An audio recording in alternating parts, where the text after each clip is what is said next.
Ahora, ya, en este minuto. Es decir, acá está la universidad. Es decir, nosotros somos la universidad. Por lo tanto, más que habitar la universidad es la que lo va a terminar habitando, formando, informando a ustedes mismos, ¿no? Eso me gusta como concepto. Y eso implica, por supuesto, un privilegio, como dijo Alejandra, pero también implica una responsabilidad. No es un peso, no es una carga, ni mucho menos, pero sí es una gran responsabilidad saber que donde vayan ustedes, va a ir la universidad junto con ustedes. Es una simbiosis que se empieza a construir desde este momento, desde el momento que decidieron, y que no termina nunca, no termina una vez que se reciban o que les dan el título, sino que eso continúa. Inclusive es aquellos que no logren, aquellos que estén por fuera de ese 5% que mencionaba antes Alejandra, de que se reciban, aún aquellos que transiten un tiempo, 1 año, 2 años, 3 años, que no lleguen a concluir una carrera, van a salir absolutamente transformados de aquí. Y esa es una forma de habitar también. Entonces, podemos decir que la universidad es un espacio físico, sí, real, un montón de edificios con mucha carga simbólica en la ciudad, que tienen una presencia muy fuerte, pero también la universidad es una abstracción, es decir, como tal, es un elemento que está presente todo el tiempo, permanentemente, y mucho más, como digo, en esta ciudad, ¿sí? Bueno,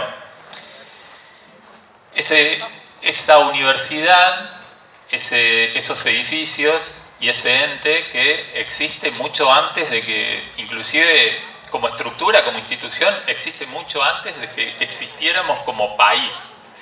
La universidad tiene más de 400 años y como país, como institución, como estructura simbólica de país, existimos hace más de 200, ¿no? Bueno, si tuviera que rescatar una característica de las muchas de la universidad, me gusta esa, la del espacio público. La universidad es, de alguna manera, un espacio público, pero es un espacio público de gran potencia, como dije antes, dinamizador, es un dispositivo de intercambio, de igualdad, y también es súper inclusivo, ¿no? Y de alguna manera los espacios públicos son estratégicos para mantener el equilibrio de poder en toda sociedad, ¿sí? Cualquier régimen hegemónico lo que intenta es de alguna manera controlar los espacios públicos, ¿sí? Y quien controla de manera hegemónica un espacio público está ejerciendo una violencia sobre la sociedad toda, ¿no? Es decir, cuando aparece un régimen totalitario o alguien que quiere cercenar libertades y demás, lo primero que hace es operar sobre lo público, sobre el espacio público, ¿no? Y no solamente sobre las plazas y los edificios públicos, sino sobre los libros, sobre las canciones, sobre las obras de teatro, sobre los pensadores. Es decir, esto de lo público que ya excede lo físico, ¿no? Es decir, no solamente una plaza o un edificio, sino algo que va mucho más allá. Y bueno, en ese sentido, esta cuestión de la abstracción de la universidad, por supuesto que ha pasado por un sinfín de procesos, ha sobrevivido a todos ellos, se ha sobrepuesto y hoy es, sin dudas, esa institución que como público, como espacio absolutamente irrestricto para el ingreso, que por supuesto tiene sus límites, tiene sus incapacidades y que siempre puede mejorar, es un ejemplo, ¿no? de esa posibilidad o un ejemplo de espacio público como tal. Me gusta ese concepto y llamarlo de esa manera. Bueno, por eso digo que de alguna manera toda la universidad, entendiéndola desde los elementos físicos como los elementos abstractos, en realidad es como una geografía de ficción y fricción permanente, ¿no? Porque de alguna manera se verifican 3 factores que son fundamentales para que una ciudad y una sociedad convivan o que existan como tal, ¿no? Que es el sincretismo, el mestizaje y la hibridez. Si si no pasa, si no ocurren esos tres dispositivos, de alguna manera se van creando guetos, ¿sí? Donde los iguales viven con los iguales, y eso no es una ciudad, todo lo contrario, ¿sí? Son justamente guetos. En arquitectura trabajamos bastante esto del espacio público, de la construcción de ciudad, y la universidad es eso, es decir, ustedes van a estar en un taller, en un aula, en un teórico, sentado al lado de una persona que no saben de dónde viene, si es el hijo de un potentado o la hija de un gobernante al lado de alguien que se baja de un camión y que va a la facultad, ¿no? O que viene del pueblo del interior y se sienta por primera vez en un aula o en un taller de la facultad. Y eso solamente se logra y lo tiene la universidad pública.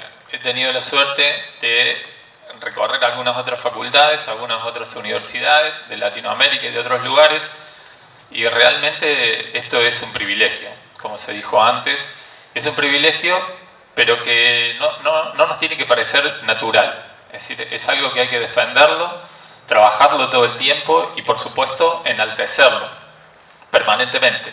Entonces, bueno, esa es un poco la responsabilidad que les cabe y que nos cabe a todos y a todas. Bueno, esos tres componentes del espacio público que dije antes o que de alguna manera representan y construyen ciudad están permanentemente en conflicto y en tensión, ¿no? Entonces ahí es donde se dan estas geografías de fricciones y de ficción permanente, que ustedes los van a vivir, lo van a ir construyendo. Generalmente el recorrido en la facultad o en la universidad es como en un increscendo. Primero inician con una especie de sondeo a ciegas. Generalmente siempre entramos absolutamente perdidos, como fue mi caso. Y ese increciendo de alguna manera se va a transformar en un descubrimiento primero y en una consolidación después. Y quizás en algo que, estoy seguro, los va a terminar transformando como personas, pero también como actores sociales. En esto de lo que les mencionaba respecto de la suerte, la alegría, el derecho y la responsabilidad que implica ser universitarios, ¿no? Entonces,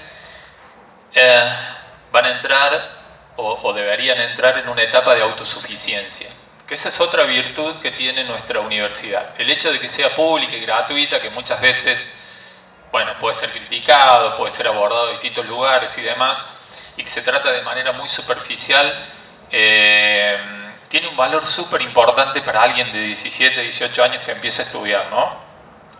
Que tiene que ver con la independencia económica, al menos para estudiar, para elegir un futuro, ¿no? Independientemente de cómo cada uno se las pueda arreglar para llevarla adelante, pero ustedes desde ahora en adelante saben que lo que van a hacer, lo que quieren estudiar, no le van a deber nada a nadie, o al revés, le van a deber todo a todos y a todas. Entonces, eso tiene una trascendencia que quizás ahora, obviamente, no pretendo que la visibilicen, ni mucho menos, porque, bueno, no conozco a nadie con 17, 18 años que se detenga a pensar eso. Y está bien que así sea, tienen que pensar en otras cosas. Pero lo van a ir internalizando, eso va a ir sedimentando en ustedes y en algún momento va a aflorar y lo van a ver así. Tienen que ser ustedes por ustedes mismos. Nadie va a llamar a sus padres para nada, nadie va a llamar a sus hermanos ni a sus parientes. Se tienen que defender ustedes. Todas las comunicaciones son desde ustedes y hacia ustedes. Tienen que saber también que facultades masivas como las nuestras necesitan de esto que mencionaba antes, ¿no? de la autorrealización. Es decir, van a tener que poner el codo, meter el pecho para que el profe les corrija los trabajos, porque tienen que corregir 100 trabajos.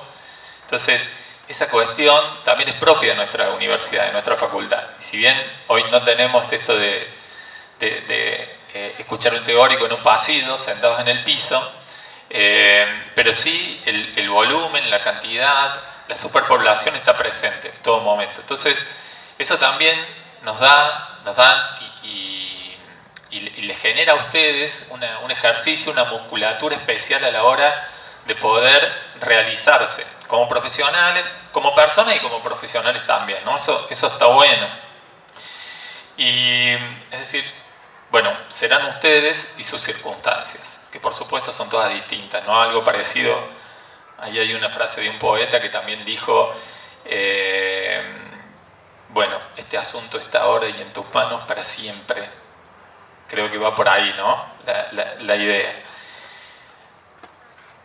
Bueno, hablo desde la experiencia de la Facultad de Arquitectura y habitar la universidad, especialmente en esa carrera, es un habitar colectivo, algo que también se dijo recién.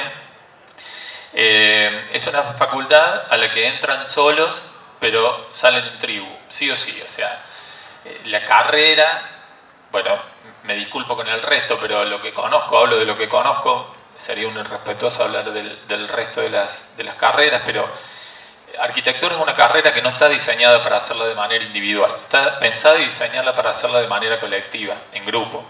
Y eso será bueno o será malo de acuerdo a cómo cada uno lo pueda ir llevando, pero tienen que saber eso. Hay carreras, hay especificidades, como el caso de la arquitectura, que tienen un componente teórico y práctico también, pero que se transmite por contagio.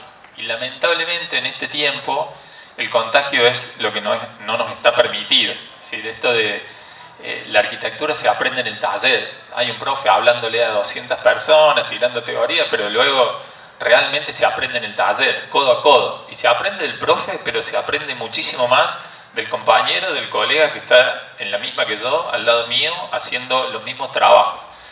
Y eso, bueno, en esta circunstancia no nos está permitido.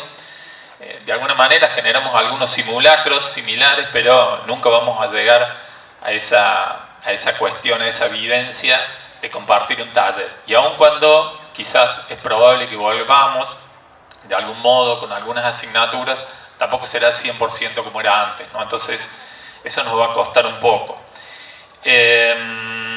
Bueno, existen por supuesto estructuras de cátedras, existen infinidad de situaciones a las cuales ustedes pueden recurrir en distintos momentos. Nosotros tenemos una figura que es importantísima, que es un híbrido ahí entre un docente y un alumno, que son los adscriptos. En arquitectura son cátedras grandes, cátedras de 8, 9, 10, 12 profes, con titulares, adjuntos, profes asistentes y muchos adscriptos. Hay una vocación de estudiantes de niveles avanzados por devolver de alguna manera eso que decía antes, ¿no? Y que también mencionó Alejandra, eso de volver y de conectarse. Y son fundamentales, por lo menos nosotros, particularmente en nuestras cátedras, recurrimos muchísimo a la figura del adscripto, del ayudante adscripto, porque tiene una cercanía de lenguaje con el alumno, tiene una proximidad, ha pasado de manera hace muy poco, entonces encierra un conocimiento y una praxis que nos aproxima muchísimo nosotros al alumno, ¿sí? Porque querramos o no, nosotros nos parece que somos siempre iguales, pero lo que son siempre iguales son ustedes. O sea, los alumnos siempre tienen la misma edad y nosotros vamos subiendo. Uno cuando empieza está mucho más próximo a la edad del estudiante, pero a medida que van pasando los años nos vamos alejando y bueno, eso es inevitable, es natural, es la ley de la vida, se siente. Entonces hay que hacer un esfuerzo por aproximarse en el lenguaje, ¿no? Yo creo que el esfuerzo tiene que ser nuestro.